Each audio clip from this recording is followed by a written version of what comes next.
to be talking to you. I'm so happy to see so many faces, or at least names on screen. So it's quite fun for me to be able to do this.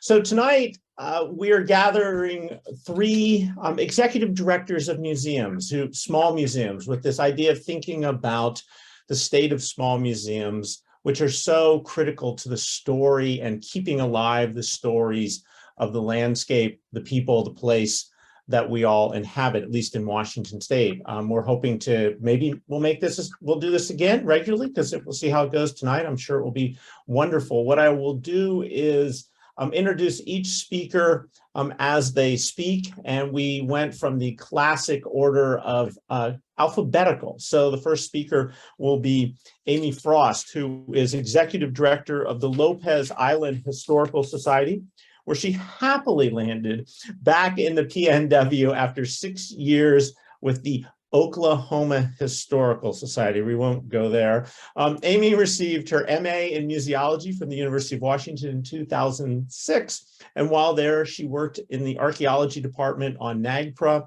collections care, and external exhibits with the National Park Service. After graduating, Amy worked in education, exhibit design, and collections care with a stint in farming before moving to Lopez in 2019 to take her current position. The way we set this up is I sort of sent a series of questions, and we're asking each of the speakers to speak for about 10 minutes. If you do have questions, please type them into the chat. We will do a Q&A at the end.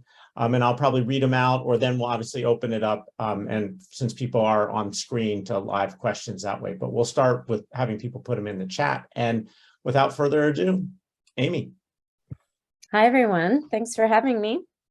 Yeah, David gave us a little list of questions. So I'm just going to start there, and I have not timed myself. So David, definitely give me a sign if I'm going on for too long. So the Lopez Island Historical Society, the mission is maybe fairly obvious. It's a quite small museum. We basically preserve and share the history of Lopez Island, which, if anybody doesn't know, is one of the San Juan Islands. And so it's only about, I would say my exhibit space is about 600 square feet. It's just one big room. And then in 2010, the museum just got an unexpected bequest, I guess would be the word. And so we were able to add office space. I wasn't there yet, but added office space. And that is now where we keep our archival materials. So part of the history of the Lopez Museum is that there was a woman. It was formed in the 60s as a society, and then they started raising money, and finally started building in the 70s, finally opened the museum in 1980. So it is actually purpose-built building, but it's just a cinder block rectangle, essentially. But Gertrude Bodie was one of the founders, and she went around to all the families, the old pioneer families on the island, and collected photographs. And she would make slides of them if people didn't want to donate them. So we actually have, our photograph collection is quite large for a small museum, I would say. And then we have, of course, journals and store records and newspapers and old yearbooks and all that kind of stuff. So it's really sort of just a place of community memories. We also own a historic schoolhouse, which is currently rented out by a private school, which is great because that kind of helps us pay for maintaining it and keep somebody in there so they can, tell me if things are going wrong. And then we have an artifact storage building on those grounds as well. And then outside we have the requisite small historical society farm equipment, shed full of old rusty bits that some people just absolutely love. And then because Lopez is an island and fishing was a huge industry, we have an old gill netter that's out front that was actually built on the Duwamish We don't know who the builder was, unfortunately. But we, yeah, have this beautiful boat out front, which is kind of an icon, which is great. Yeah, so inside we cram a lot in there. We have a little bit about natural history. The exhibit that my, I guess, museum assistant, you would call her, Breton, and I did this past year is about the native history of Lopez from the time of the first explorers in the San Juan Islands, basically up through around 1900. And so there's a lot of history about how diseases affected the native people, how the settlers affected the native people, how the economy changed further north and encouraged basically more raiding. And so there's just a lot of the story of the impact that colonialism had on native people in the islands. So we have that section.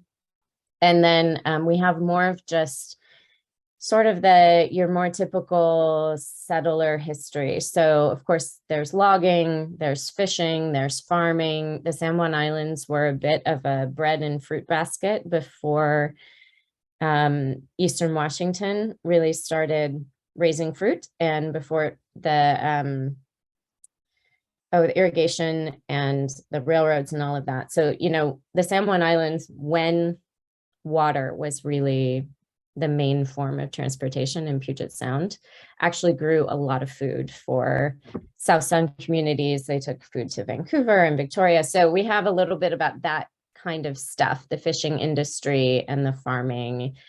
I'm already at 5 minutes. All right. So let me just move on to the challenges that we're facing. Obviously, space is always an issue for small museums. We are chock full and people are always, trying to give us more stuff. Board, I have a pretty great board. Finding new board members, anybody who has a board that has a board treasurer knows that sometimes finding the treasurer can be a particular challenge. But I would say one of the big things that's changing about Lopez is that we've had a really big influx since COVID started. And even before that, we are primarily a retirement community. And the attitudes of people have really started changing around Native history. And so there's a much higher expectation that the museum be talking about Native history, and sort of engaging with the tribes, which in the San Juan Islands is extremely complicated. A lot of modern tribes have claims to the San Juan Islands as far as people living in their communities who have ancestors who have ties to the San Juan Islands, because the Samish did not receive a reservation. So a lot of them went to other places. Everybody traveled through the San Juan Islands. The Coast Salish didn't really have modern tribes the way we think of them today. And so it's just a very complicated picture in the San Juan Islands. And so that is definitely a challenge, trying to reach out and get tribes to work with us. We're a very small place, and they have a lot of demands on their time. So that has been definitely one of the biggest challenges I've faced in the last 3 years. What am I excited about for the future of my museum? We have some great board members who are really excited to do programming, and that has really been a big lift, I think. We've had a really great lineup. Well, David came and did a talk last summer, book talk, which was great. A lot of people really loved that. And but this year we lined up a speaker series and have been bringing speakers from off island to come and give talks in their area. And that has really been great. And we don't really stick to just history in that series, we also are doing some geology and natural history. Yeah, so I am definitely excited for working more with the tribes, and I'm starting to develop some good relationships there. And then just kind of being a little bit more active in the community with the programming. I think that folks are really responding well to that. And then my favorite artifact. How do we pick one, David? This is like trying to pick a favorite child. One of my favorite things is we have this beautiful set of cedar and mountain goat wool clothing that some members of the Samish tribe made for us about 15 years ago. And I love that. I love having something that represents the Native heritage, and also because it's not old, people can touch it. And that, it really brings like a nice tactile feel to a museum that is mostly you're just looking at things and reading words on the wall. So yeah. Okay. How'd I do, David? Am I at 10 9 minutes? Perfect. Okay. Great, thank you. And yeah, there was a great question put in the chat, but I think it's going to be a question that may be apropos for everybody. So I'm just going to hold off on that at this point. So great. Thank you. So Joseph, I apologize. I did not ask. Is it Govednik? Perfect pronunciation. Thank you, David. Now mess up museum directors up? No. At the Cowlitz County Historical Museum in Kelso, Washington. He was also the past president of the Washington Museum Association and Heritage League of Pierce County, and founded the Heritage Association of the Lower Columbia. He also serves as co-chair of the Pacific Northwest Maritime Heritage Council. He lives in Longview with his wife and daughter, and just got back from a coast-to-coast trip. So I'm so glad you're here, and I will give you the 10 minutes, and I'll give you a 5-minute sign and such. Well, thank you so much for that warm welcome, David. It's really a pleasure to be here. And I'll just go ahead and launch into it since we have our 10 minutes of fame. Again, my name is Joseph Govednik, and I'm the director of the Cowlitz County Historical Museum.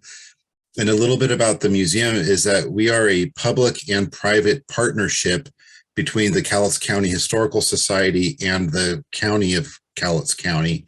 So I am an employee of the county, and I work very closely with Historical Society staff that staff the museum. We have about four people total, including myself. We have a curator, an educator, and a office manager, and then a small handful of volunteers, which I guess this goes under the challenges is we lost pretty much our entire volunteer base when COVID hit, and that might be a similar story across the board, I have a feeling, from others that I've talked to.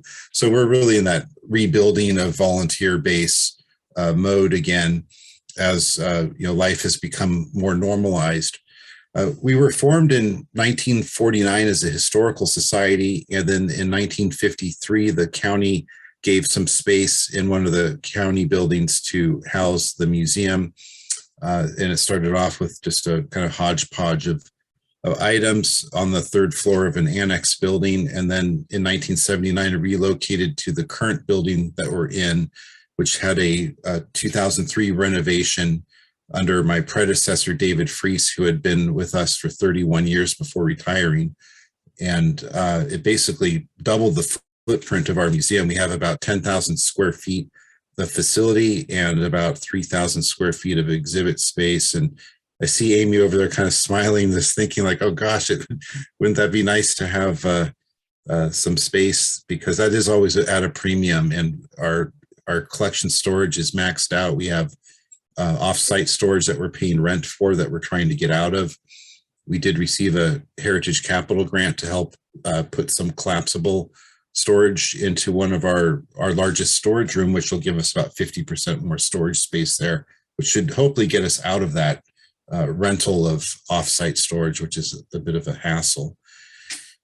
Let's see, we We have programs that are bringing the museum to classrooms because we're having a hard time getting the buses to come to the museum to bring the kids into the exhibit galleries.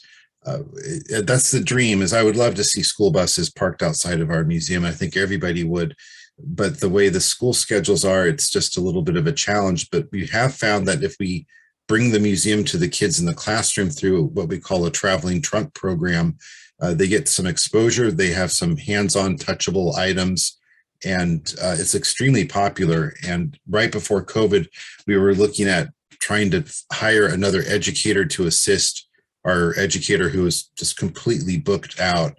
And we were having to turn down schools. And then, COVID hit, numbers changed. We went online like everybody else.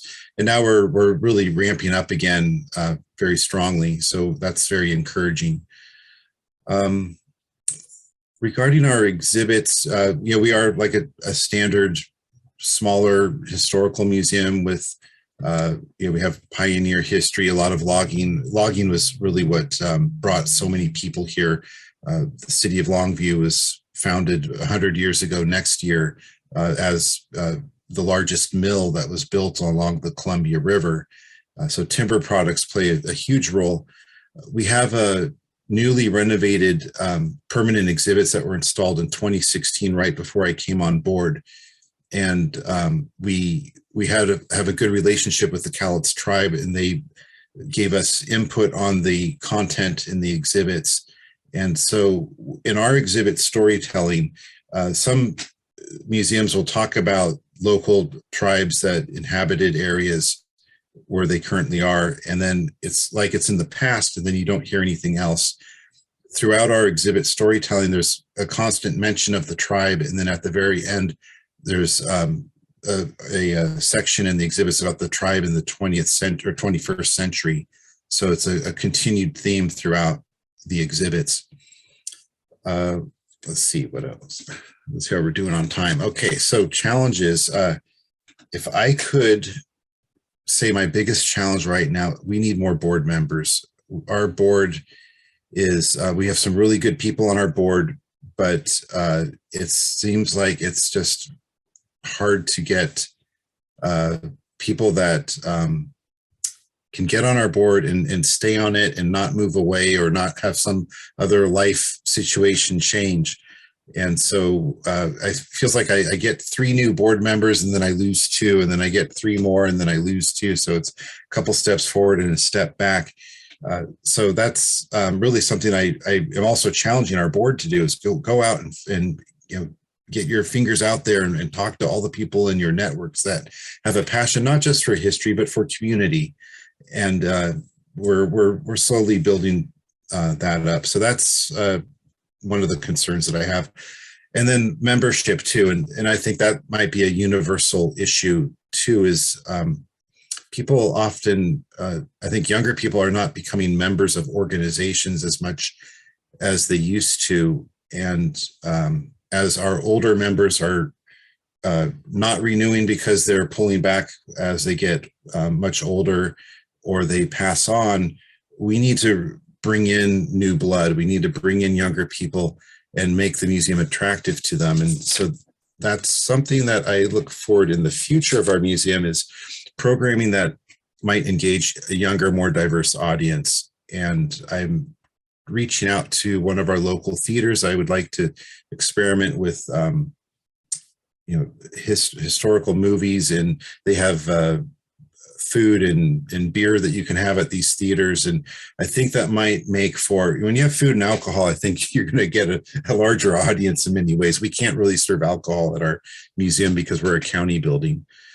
So that's one thing I've thought about. That's a way that we can broaden our audience. One thing too that we did this year is we connected with some of the local artists community. Even though we're a history museum, we decided to dabble with a photographic art exhibit, and then the Columbia Artist Association had an art exhibit up for their, they were looking for a home to have their spring art show. And so we brought in a whole new audience of people. The art crowd came into our museum. We got some new membership.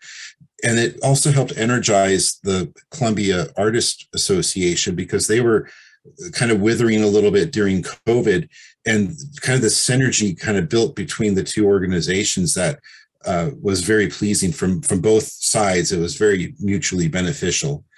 And they would like to have their spring art show again at the museum, and we are going to do that. So I think it's nice to find ways to collaborate. We're also collaborating with a radio show with the Department of Emergency Services for the county, and we do a podcast talking about emergency preparedness, but then I use a history. Oh, I'm at 8 minutes already. Okay, I'm going to wrap this one up here. My favorite artifact. Favorite artifact is our biggest artifact. It is a 1978 Mercury Monarch that photojournalist David Crockett drove up to Mount St. Helens on May 18th, 1980. And he left it there when he had to escape. He was running his footage as he was running away through this desolate landscape. And that car now is in our exhibit, and it's a lot of people love to see it. It had been on display outdoors at other locations, and then it was put in storage for a few years. People would ask where it is. Well, if you walk into our museum, it's right there front and center, what we call the Como 4 car, the David Crockett car. And we've got some footage that he shot on a screen right next to it. And that is my favorite artifact. It is also my favorite artifact to acquire because of the method by which we had to get it into the museum and block the street and have a flatbed. And I had to hop into it and try to, you don't have any power steering because the car has been dead for 40 years. And it was a fun experience to get it into the museum. And I enjoy looking at it every time I come into work. And I think that's about all I have to say. Perfect. Thank you. That's hilarious. That's a great story. I love to hear that. Again, I mean, talk about the ultimate connection of place and story and people, natural and human history coming together in that. Just a wonderful, wonderful. Nancy McKay, who, of those of you who weren't here earlier, saw the beautiful flowers she had in her hair. It was just great. Executive director of the Highline Heritage Museum, is the first Mexican-born director in Washington State. Nancy is the first Latin American woman to sit on the board of the Washington Museum Association. She was born and raised in Mexico City, and for the past 18 years, Nancy, with a team of volunteers and community members, has worked to preserve, collect, and tell stories of the Highline region and its people. She was an exhibit design instructor for the University of Washington Professional and Continuing Education Certificate Program for 2 years. Nancy's awards include ones from the Washington Museum Association, the Association of King County Historical Organizations, or ACTIO, as many people know it. She's a 2022 Citizen of the Year for the city of Burien. She also has many other recognitions. She also serves as a board member of multiple organizations, and currently she is chair-elect of the Seattle South Side Chamber of Commerce. Nancy, it's a pleasure to have you. Thank you for joining us tonight. Thank you, everyone, for welcoming me in this place. I'm excited. I'm always happy to be able to talk to everyone that speaks the same language. I'm Mexican, but I think museum language is a completely different type of language, and I'm always excited to talk to one-on-one about these topics. Yes, we were the Highline Historical Society for 25 years, and then we turned into Highline Heritage Museum in 2019, right 6 months before COVID hit. And so after 25 years of really, concentrating on Capitol building and exhibit designs and all that, to hit a wall right from the beginning. It was like, oh man, as you know, 1/3 of museums in America did not survive COVID. And so the fact that we survived right when we started is something that I'm really, really proud. I'm the only full-time staff person at the museum. And so everything that you see on site, it is because of community partnerships, volunteers, and all kinds of supports that we get all around. Because I'm the only staff person, it is really humbling to witness somebody give in. And the more they give in, the more I want to give back. And so there's this relationship between the community and us. The Highline area, especially in Burien, it was more of redlining was implemented. And so you see the pioneer life, and then you see basically no diverse communities until the 1980s. And so there's really not much of a history of diverse groups in the area because of that. And so as you can imagine, here I am, the first idea of the museum was to be a pioneer museum. And then we decided to say, okay, we're going to call it the Highline History Museum. And then we decided to call it the Highline Heritage Museum. Why the transition between pioneer, history, and heritage is that, yes, we are a history museum. We want to make sure that we also representing all the human elements of our history. It's not just, what happened a few years ago. It is also the present. And what is the present? What's happening on the present? And so we want to acknowledge the heritage and really extend the content of what community is for us. And so when somebody has been giving collection items to the museum for 25 years and expecting to be a pioneer museum, you imagine, oh yeah, by the way, we are not going to do a pioneer, but it's going to be a heritage one. That's one. And then not just that, the Mexican will actually be leading the institution. That's another hit that nobody was expecting. And so I do have a group of people that support my work, and I got a group of people that really don't know me. They don't know that this is not about me, it's about them. And so it's always a wall hitting constantly with me. Yes, I have people who have taught me, how dare you tell us stories? We are not from the area. And I say, this is not about me, it's about you. We offer in the microphone, we offer in the light and the stage. This is you speaking your story, and I cannot do it alone. I need your help. And so there is this tendency that, well, depending on the personality of a person, you can be defensive on how you respond back to the community when they're trying to attack you. And on my way to respond back is never about me. This is way bigger than me. This is about the community, and then making sure that we're following our mission. Our mission is to tell and preserve the stories of the community. Now, a few years ago, I was attending, I think it was a one-month presentation about what is a community. Is community your members? Is community your funders? Is community just your neighborhood? What is a community to you? What that represents? If you really answer that question, it's a really complex answer. It's not just straightforward. And so extending your comfort zone as to what is the audience that you're trying to serve, we want to make sure that we were inclusive and diverse in our storytelling and our content. As you know, museums have 4 different corners: exhibits, collections, education, and programming.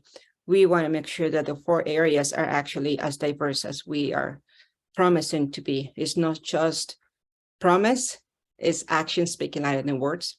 And as you know, also the building that trust with the community is a delicate process, and you have to build on throughout the years. And so for us, once again, is the community building the museum inside out. From the board to the volunteers to the interns to community partnerships to the agency funding to any partnerships that we have with the communities. That's what we are working with. We have our 43 display areas on the museum on site, and each one of them is co-curated, meaning that is not the museum taking ownership of the story and us interpreting the story and then sharing it. I think that is the opposite, is that we invite in the community to tell their own stories. Why? Because it's more authentic, because I'm not filtering anything out. I'm not saying, hey, you're telling me your story and I'm selecting what photos, what objects. It's just, I will feel, and I think because of the aggression or the aggressive tendency that I get from a lot of people is, how can you tell my story if you don't understand the context of what the community is? And that started probably like 18 years ago when I started to notice that that's true. I know that there's best practices in museums. Like I used to teach exhibit design for 2 years. So I know what the rules are. I know what, the things that I should be doing. And I used to tell my students, okay, this is best practices. This is what we should be doing. And this is what I'm doing. It's a little different. And so what I'm doing is something wacky, different, crazy, and basically kind of experimenting and see how that goes. One of them is that exhibit writing, writing labels. You have the tendency to hire an exhibit writer or a curator to work with those labels and then make sure that the voice and the content of the exhibits is just one solid across the room or the gallery or the museum. In our case, it's different. You go to each one of those 43 display areas, and each one of them will have a different voice. Why? Because the community is not one voice, it's many voices. And so museum people that are accustomed to that one consistent voice, it would drive them crazy. It would drive you crazy because you're accustomed to have that consistency, that content telling you just nice and flowing throughout the gallery. But the reality, when you are dealing with different topics, it's different topics and different people telling you those stories. And so I'm breaking that rule. I was like, sorry. And so far people are welcoming that concept. And I'm just, yeah, a lot of the things that I do inside are not normal. And not normal, but I would say they are not as common. I'm pushing the lines in a lot of different areas. And if you visit us on our social media on our website, you will realize that, okay, we have the history channel, we have the arts channel, we do have arts exhibits. It happens 2 arts exhibits every two months. We're working with Artists United and Buren Arts Association. So we work with 2 art groups.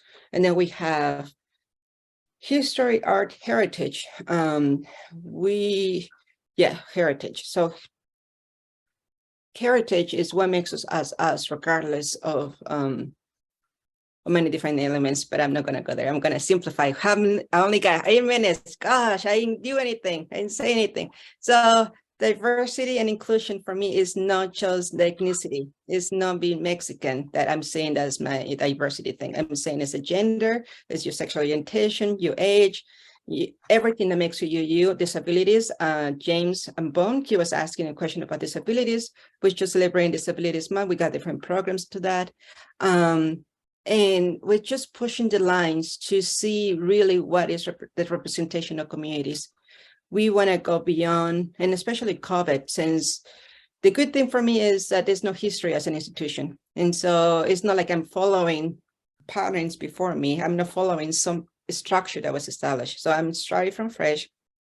2, I'm the only staff person, so I don't have the conflict of have to go through many different layers. And 3, I'm honestly, from the bottom of my heart, this is the community talking to everyone. This is not about me as an institution. This is about everyone. And the more we're doing that, those values, the more we see there's people responding back, and the more creative and crazy we do. So history, art, heritage, and wacky ideas. Those are the 4 areas that we. But yeah, I don't know. I think my time is up. Perfect. That was all 3 of you were wonderful. And I guess what I would like to do is actually find out if Amy, Joseph, or Nancy have questions for each other. And part of it to me is this is a discussion between, to have a panel is the ability for you all. Is there anything you want to ask each other? I have a comment, I guess, if that's Please. okay. Towards Amy. Amy, you mentioned adding in elements of natural history, and I'm not sure if that's part of your mission or not. And I've had that discussion with my staff as well, because we're a history museum. We're not necessarily prehistoric or natural history, but we have some natural history items in our collection. We have Mount St. Helens in our backyard, which is this really neat laboratory we can talk about. And we are actually going to probably incorporate some elements of natural history in some future special exhibits. So I was encouraged to hear that you have an interest in adding natural history elements, because that is part of the environment by which we live in, and understanding the geography and geology of the land that we walk on. Yeah, they've sort of done that for a long time at this museum. I just started in 2019, but I do think, and it's not specifically in our mission. Our mission is really history. I have had a couple board members in the past who thought we should just be the Lopez Museum. So anything that is related to the island. But I think you really can make that argument that, there's no history without landscape, and, the environment, it definitely dictates what we do and what people have always done in these places. So yeah, I don't think it's that hard of a leap to make for, I bet you can convince your board members that that's an appropriate direction for you to go. And I think it's really actually, a great educational piece. We just had a small homeschool group come in, and that's what they were studying, was how geography affects what people do in an area. And I thought, oh yeah, how perfect is that? I mean, that's so true. That's what David's last book was all about, home waters. David, aren't all your books about that basically? Yeah, I mean, that to me is I can't imagine a lot talking about a place without weaving them together, but I see the world through geology, so I'm a weirdo. I would go with Nancy being wacky, so. Yeah, the wackier the better. I would like to add a comment in that one. Please. In Ryan, as you enter the museum, we have a megalonyx. It's a fossil, a replica of a fossil, but he is, I think, 14 feet tall. And right away on the same area, we address in geology, and we are just stressing from the beginning and then transitioning into a Native American component.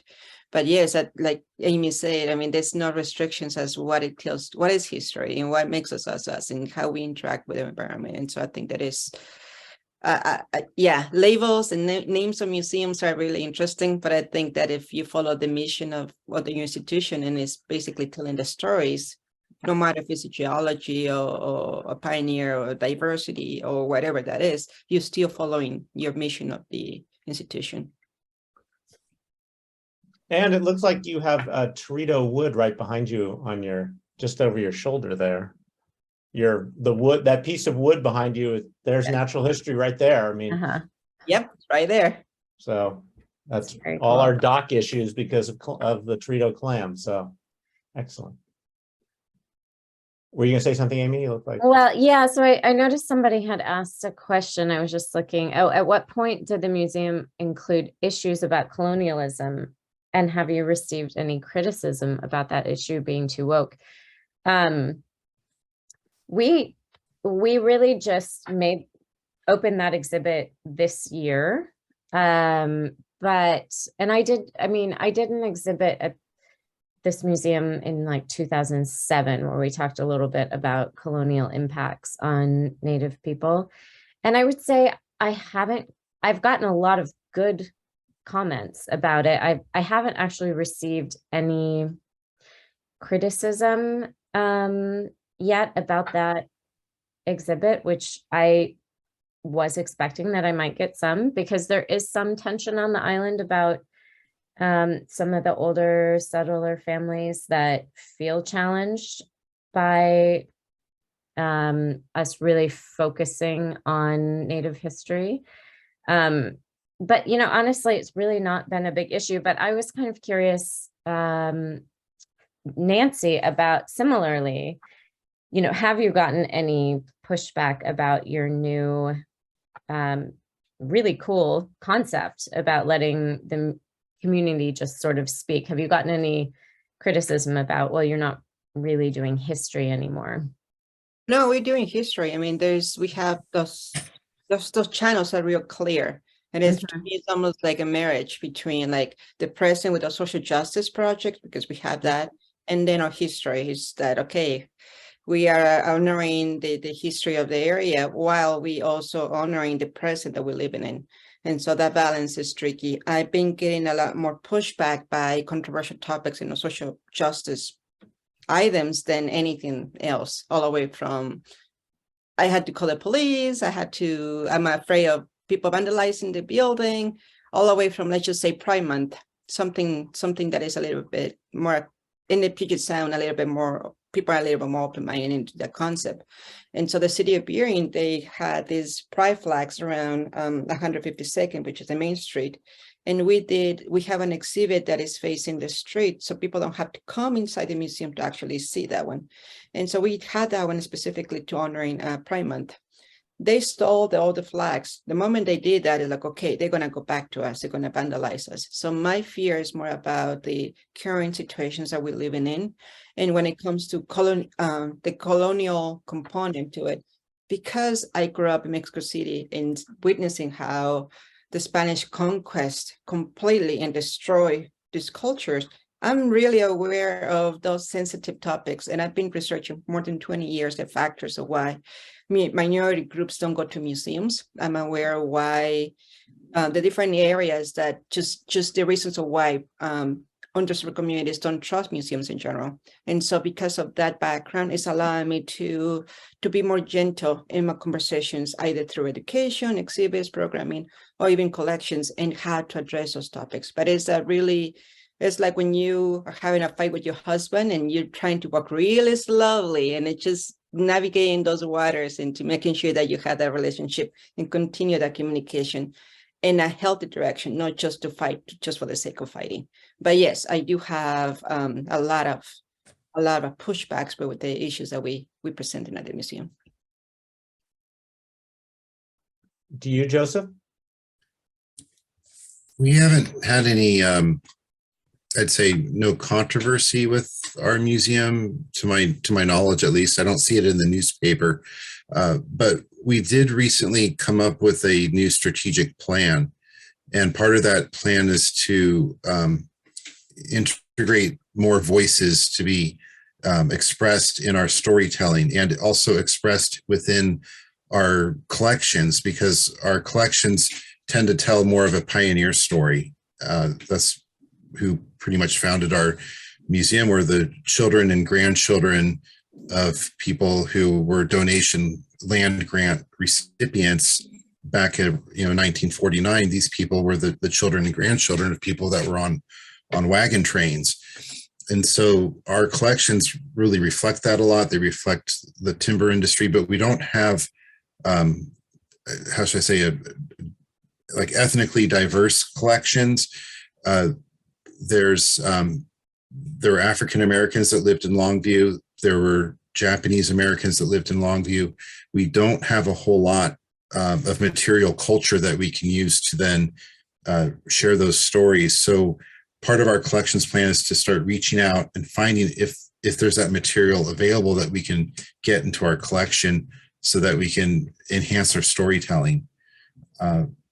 Something that I think this is universal throughout the West Coast with Chinese history and railroads is, Kalama is 6 miles or 10 miles south of us, and that was a major railroad hub.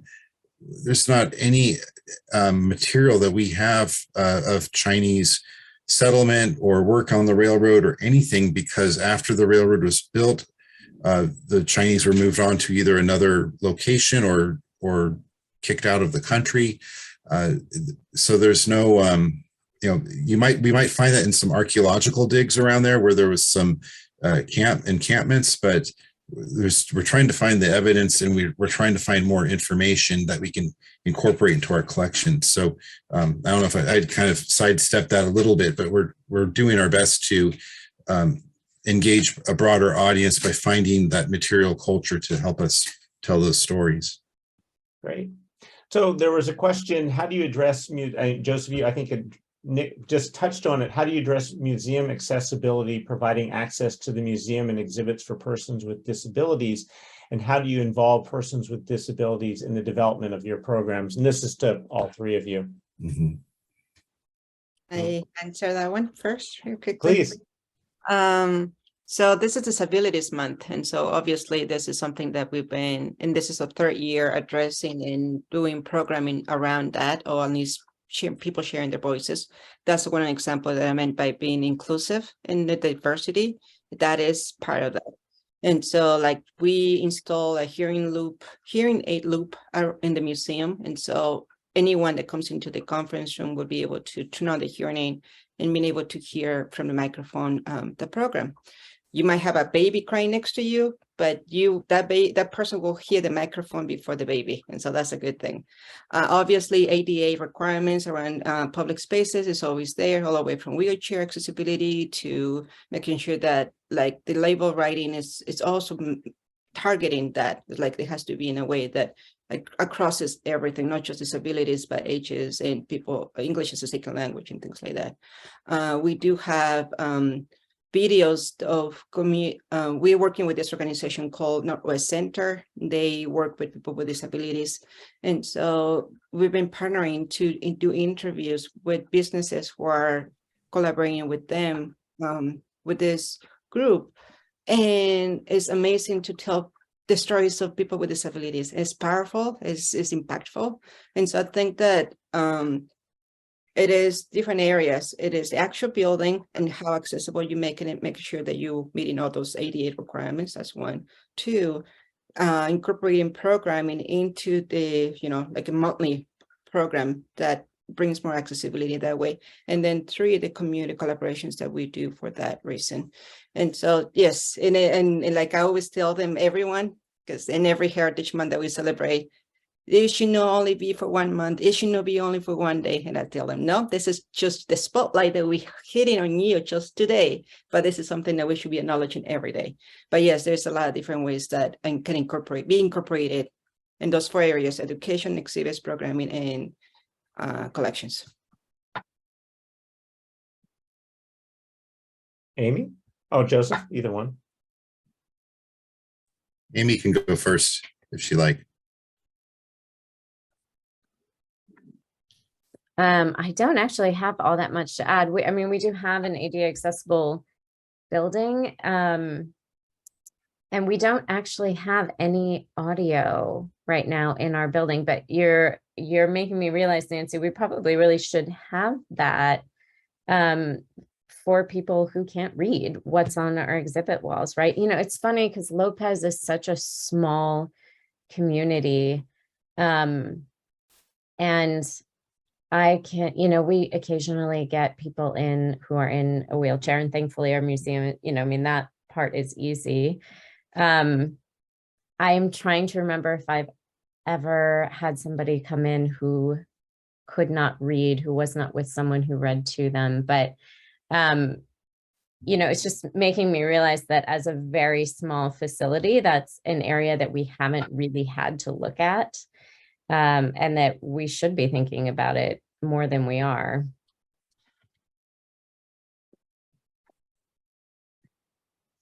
Joseph?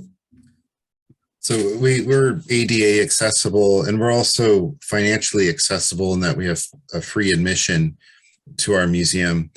But there's 2 groups of people that one we've worked with that we hadn't worked with before, which was the drug court diversion program. One year was looking for a place to have a holiday party. Our museum is all done up, all festive, because we have a winter festival here in early December. And drug court approached me because we're another county department and asked if they could have their party, their holiday party for the families that are graduating or in the drug court program, because they lost the venue that they were going to be at. They had a fantastic time. The judges that were there were really thrilled to see that we were opened our doors. It was a really good feel-good experience. And of course, drug court's different now because of the recent state Supreme Court decision regarding drug incarcerations. But another group that I had worked with at a previous museum up in Tacoma was the special needs and disabled, mentally disabled adults, where Tacoma Metro Parks had what they called a special people's cruise that was at the Maritime Museum I worked at. On our dock, people would bring their yachts to the dock and give people cruises and their caretakers around Commencement Bay. And then those who were waiting to get onto the boats, they had a pizza party with a DJ and dancing and all that at the museum. And I just mentioned that with my staff recently about, could we do something on a smaller scale in our museum with developmentally disabled people, because we already have this festive environment in the month of December within our building. Why keep it just to ourselves? Let's invite some other groups to utilize this space where they could have a good activity. So that's another group I would like to engage with. Great. I appreciate all of your observations. What we have about 5 minutes left, and what I'd I know I'm going to need to turn it back over to Jim Roop, but I guess I'll ask one just sort of, I guess, sort of maybe a silly question. If you could have one item in your museum that you don't have right now, what would be your sort of like, oh my God, I wish I had, I don't know, Captain Vancouver's guitar. I don't know. If you could have anything in your museum representing your community, what would it be?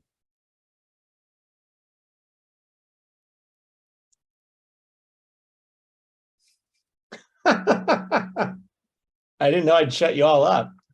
I'm just not sure if you're referring to an artifact of an item that you find it essential to the I function. don't know. However you want to interpret. I mean, an artifact or an item or something that just you think maybe exemplifies your community.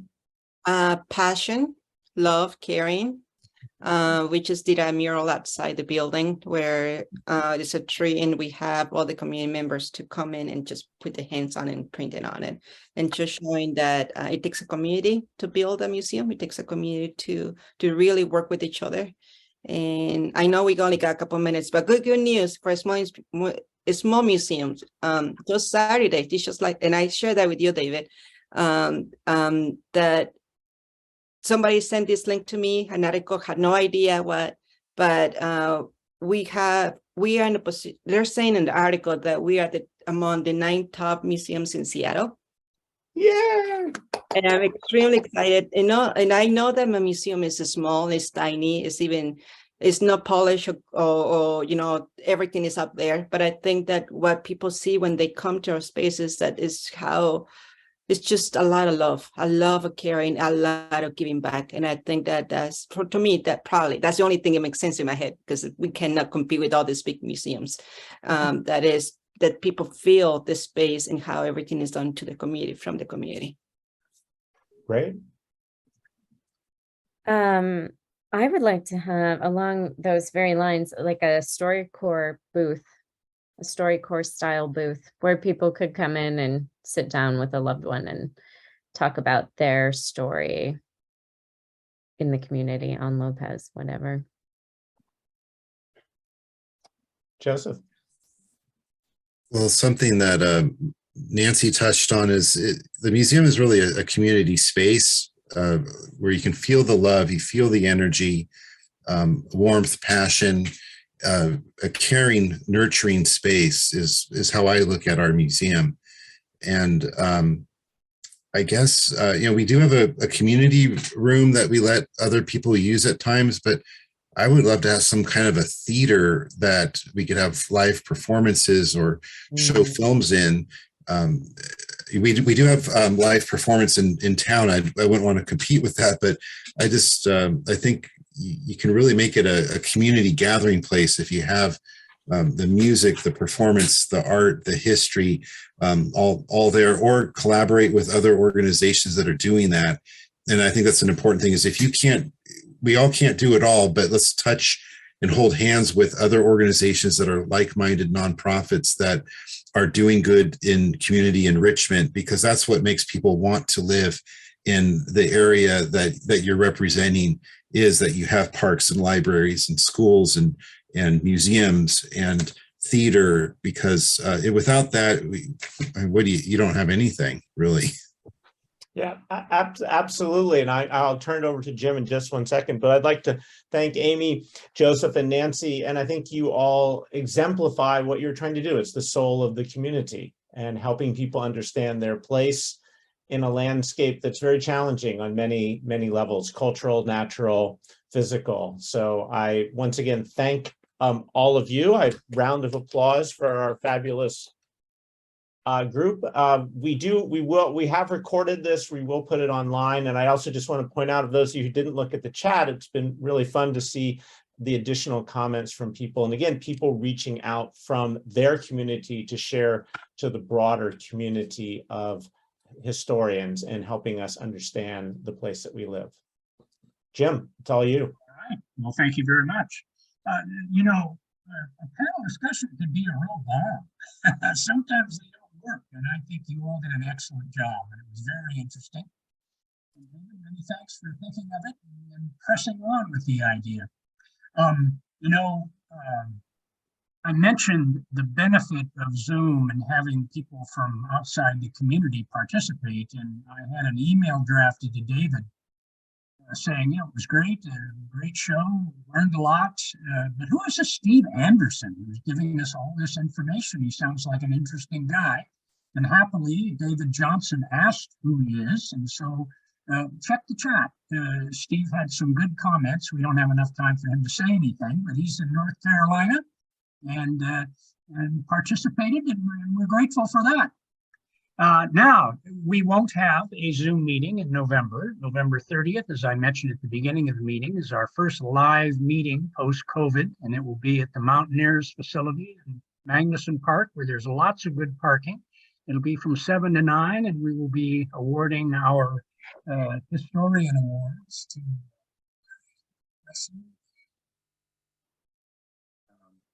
Den Show. Oh, there you're back. Pardon? You disappeared. Okay, and Den Show, and then Karen Blair got the award in 2020, and because of COVID, we really couldn't give it to her. There's lots of time to get together, and we look forward to it. Thank you very much, and good night. Be well, everyone. Bye. Thank you. Thank Nice you. to meet Great to you. meet you again. Thank you, Nancy, Joseph, and Amy. You were fabulous. Thank you. Yeah, Good night, everybody. absolutely Thank you for wonderful. joining us.